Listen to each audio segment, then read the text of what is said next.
I'm curious about your take on conservatives appropriating or misinterpreting media that has a clear cut progressive message by cherry picking parts of the writing that they like.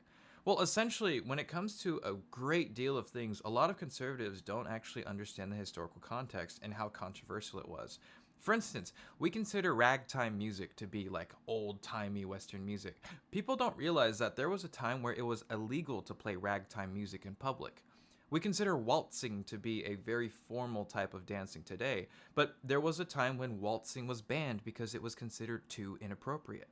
Norman Rockwell is a big example of this. Today, conservatives consider him to be a great artist painting an idyllic image of America. However, if you actually are aware of the context in which those paintings were made in, you'd realize that he was much more progressive. I've also gotten multiple comments of C.S. Lewis being an example of good conservative art, but I don't think that's true. If you read what he wrote from the 1930s to the 1960s, he said a lot of things that would not be considered conservative back then nor today.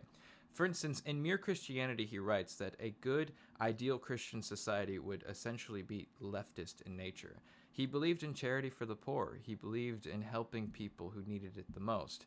That's not something that people agree with today in conservative circles. They believe in voluntary charity as opposed to mandatory charity.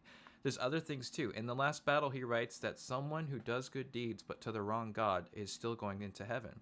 That's a very Unitarian message that many conservative fundamentalist Christians would disagree with today. Other examples I'm seeing are Renaissance artists of the 1500s. Well, what they were painting was considered controversial at the time, and you can look up the Bonfire of the Vanities to see that people believed that painting was a form of idolatry and therefore painting was wrong, which is very different from today where we take pictures and videos of everything constantly.